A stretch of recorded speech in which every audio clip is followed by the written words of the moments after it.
Vous êtes, mesdames et messieurs, sur NCA, la nouvelle chaîne africaine, et bienvenue à vous dans Frontal, votre rendez-vous qui vous plonge au cœur de l'actualité politique sur le continent. 13 mai 2025, le président malien, le général Assimi Goïta, prend un décret et dissout tous les partis et associations politiques au Mali. Une décision jugée radicale qui fait grincer les dents chez ses opposants. Mais comment comprendre une telle décision? Quels en sont les tenants et les aboutissants? Quel regard global jeté sur la gouvernance de l'homme qui tient les rênes du Mali depuis 2020? 4 invités avec moi pour en parler. Professeur David Asiba Johnson, vous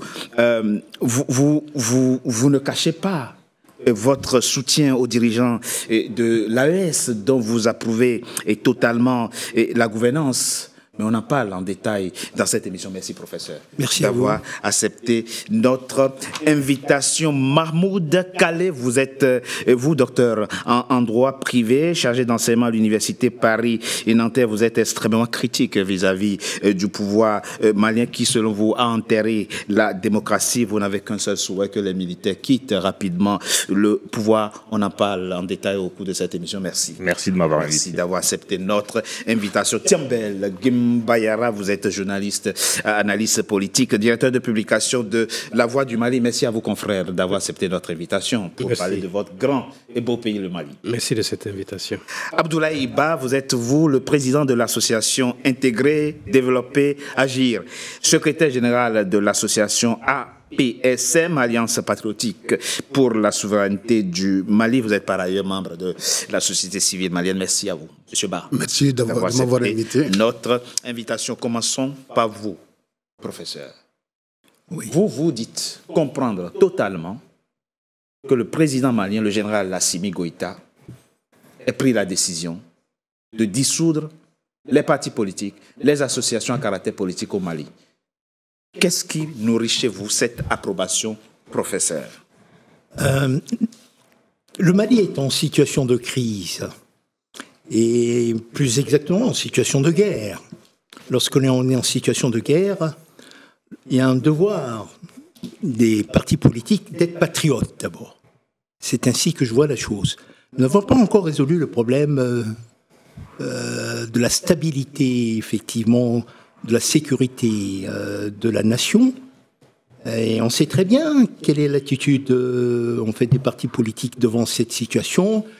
C'est de dire que l'on désire aller vers une démocratie, alors que en fait, le problème ne se pose pas en ces termes. Le problème qui se pose, c'est le problème de la refondation.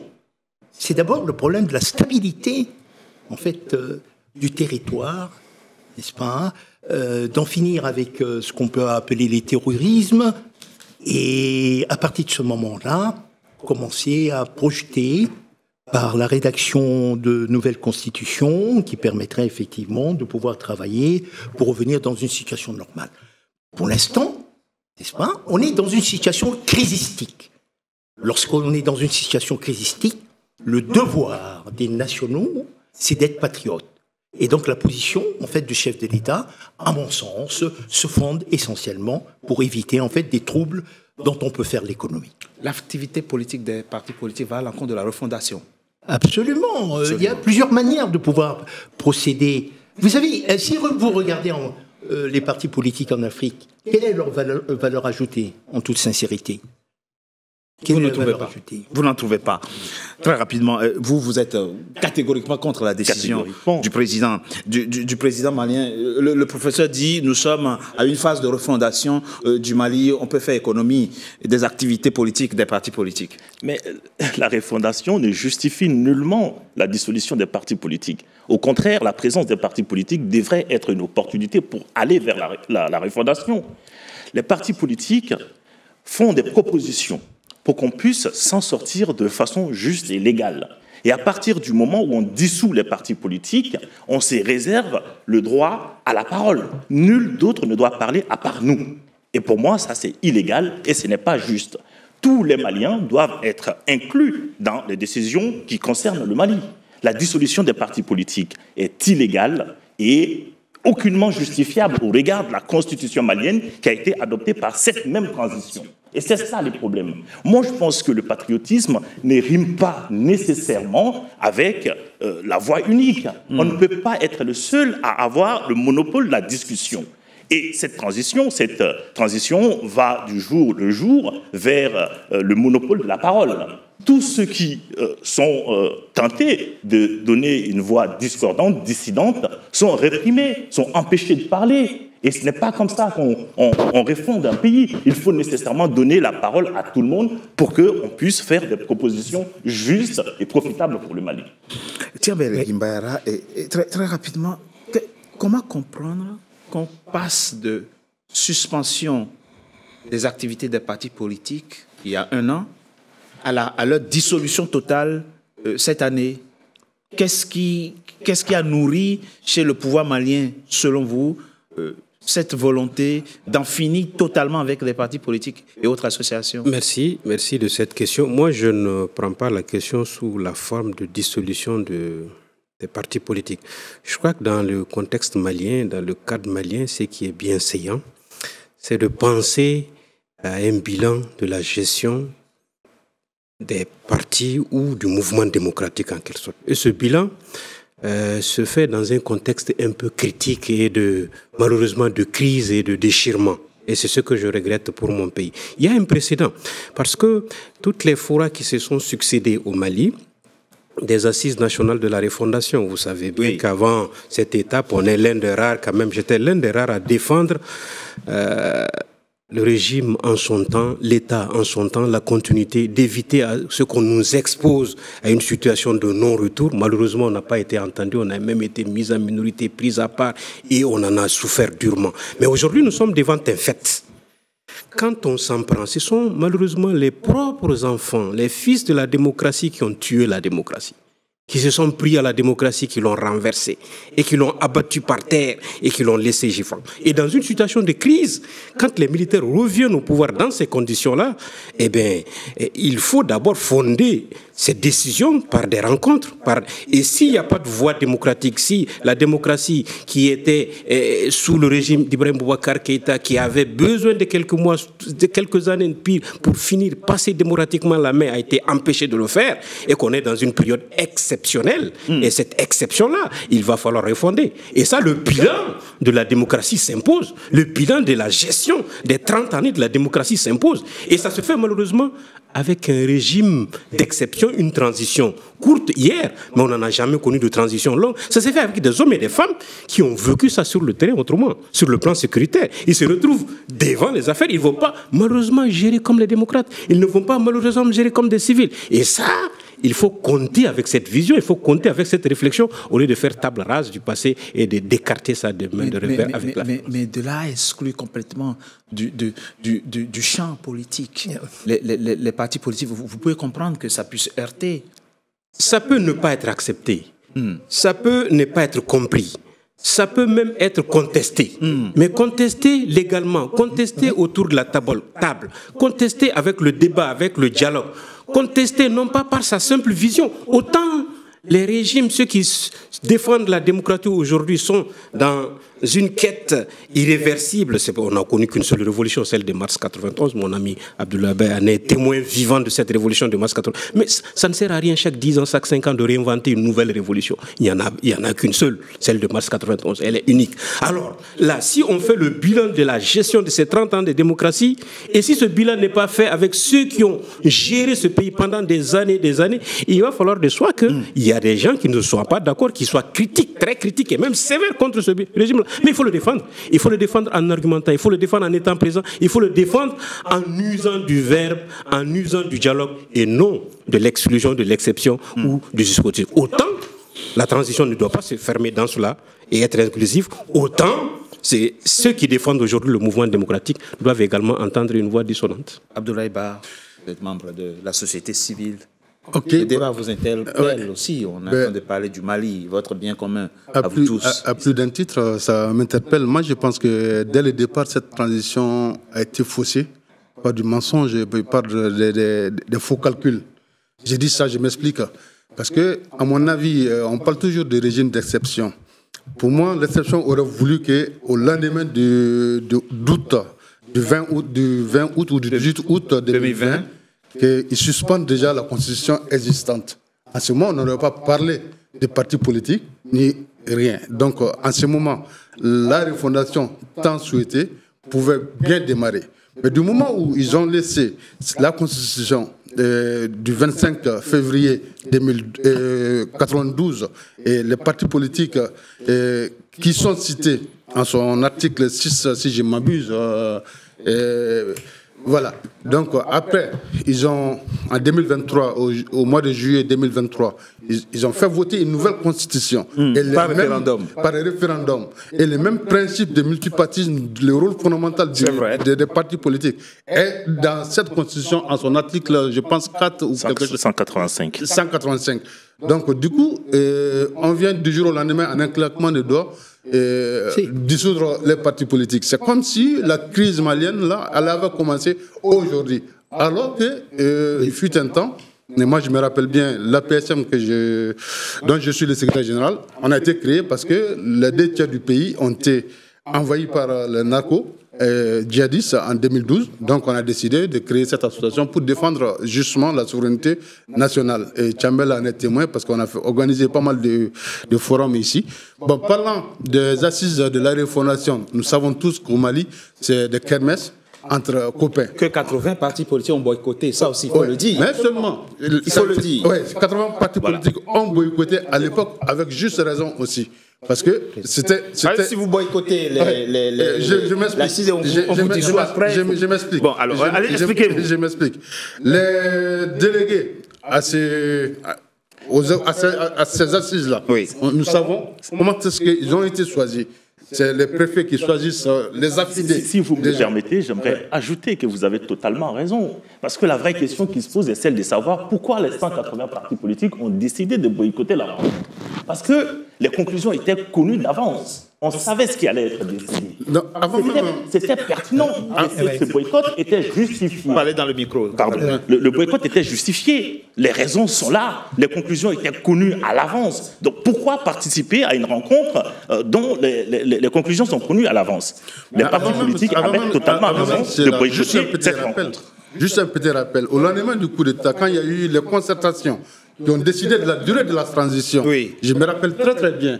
Il y a le pouvoir a renversé. Les partisans de l'ancien régime, de fait IBK, dont mon ami Tchambel se réclame l'héritage et tout ça, avec juste raison aussi. L'héritage d'IBK, l'héritage du Mali.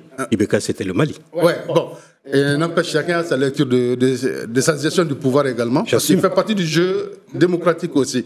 Donc du coup, quand les militaires ont prononcé 18 mois de durée de la transition, c'est les anciens partisans d'IBK qui ont dit non, 18 mois c'est peu, il faut aller sur 24 mois. Mais seulement les militaires ont exigé d'aller avec 18 mois.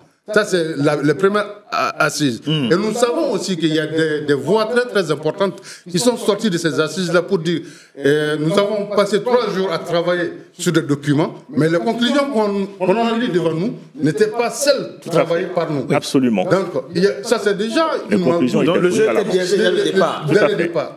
Donc, il faut faire cette lecture de la situation pour mieux comprendre. Nous, au niveau de la PSM, on s'est mis en sourdine pendant au moins 3 ou 4 ans. On dit, bon, on les laisse le bénéfice du doute, on les observe. Mais on ne peut pas venir du jour au lendemain jouer sur le mois collectif pour dissoudre les partis politiques. Parce que tout simplement, le prince du jour veut avoir 5 ans supplémentaires. Je m'explique. Parce qu'ils ont profité de quoi? Ils ont profité de l'abattage du drone. En Algérie. Par l'Algérie. Et quand le peuple est sorti pour protester contre l'Algérie, c'est là où tout est sorti. Vous pensez qu'ils ont fait de la récupération? Ils ont fait de la récupération. C'est là où les affidés, les laudataires, comme j'aime les appeler, sont sortis pour réclamer 5 ans supplémentaires à Assimi. La dissolution des partis politiques n'est autre chose que donner 5 ans supplémentaires à Assimi sans élection. Professeur David Assiba Johnson. Attendez, vous avez fait une rétrospective stratégique, effectivement, à bon escient, pour regarder les erreurs, qui étaient des erreurs manifestes de ces militaires. Les militaires n'étaient pas des hommes politiques. Ils sont là, en fait, ils étaient affectés par la situation qui était le problème de la sécurité de l'État.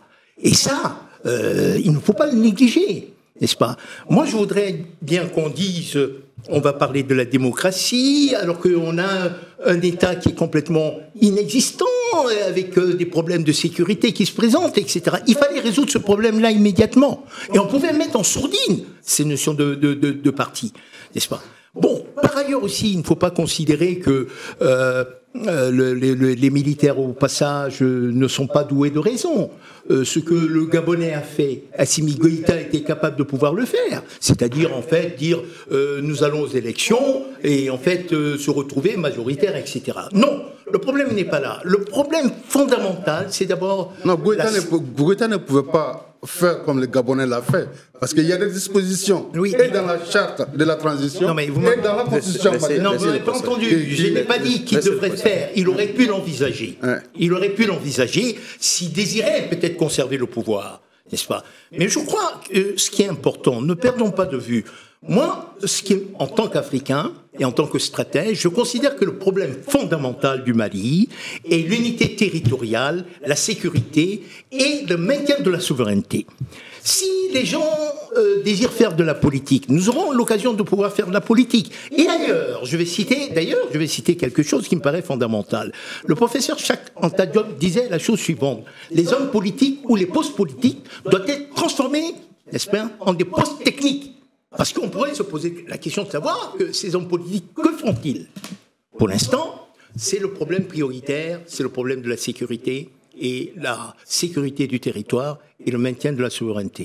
Alors, professeur, si je peux, oui, oui. Professeur, moi j'aimerais vous dire que la situation sécuritaire ne justifie nullement la violation de la Constitution malienne. On peut sécuriser les territoires, on peut préserver la souveraineté nationale tout en respectant la Constitution. Ce ne sont pas des notions antinomiques, professeur. La crédibilité du Mali dépend aussi du respect des textes maliens par des autorités maliennes. On ne peut pas dire du jour au lendemain, on fait fi de nos textes pour préserver notre souveraineté. Ça n'a pas de sens, professeur. Je suis sincèrement désolé, ça n'a pas de sens. C'est la Constitution malienne elle-même qui prévoit l'existence des partis politiques, le multipartisme. Je vous renvoie à l'article 185 de la Constitution du Mali. Qui dit quoi? Qui dit clairement que le multipartisme, le nombre de mandats du président de la République, la laïcité ne peuvent pas faire l'objet de révision constitutionnelle. Ce qui veut dire clairement que le caractère existentiel de partis politiques a un fondement constitutionnel. Et ce que les gens oublient sur le caractère illégal de la loi de dissolution et ensuite les décrets présidentiels, c'est que la Constitution malienne protège le multipartisme même contre la révision constitutionnelle. Et quelque chose qui est protégé contre la révision constitutionnelle ne peut pas faire l'objet d'un décret présidentiel. Voyez-vous la logique? Ce n'est pas cohérent. C'est illégal. Et moi, je suis juriste. Moi, je suis juriste. J'ai une analyse juridique de la situation. Vos considérations panafricanistes et tout, ça ne m'intéresse pas du tout. Moi, je suis juriste et je pense que la crédibilité du Mali dépend aussi du respect des textes maliens. Non, mais, tout à fait. Mais c'est d'abord un problème de hiérarchisation des priorités. Alors, dans la hiérarchisation des priorités, je crois que le camarade disait à l'instant qu'il a parlé de la nécessité de faire le bilan de 30 ans de démocratie. Ça, on ne l'a pas fait aussi. Alors, supposons, raisonnons par l'absurde, permettons aujourd'hui qu'on revienne sur cette décision qui a été prise. Qu'est-ce qui va se produire? Je propose qu'on marque une courte pause, on se retrouve dans quelques instants pour qu'il puisse répondre à cette question. À tout de suite. À tout de suite.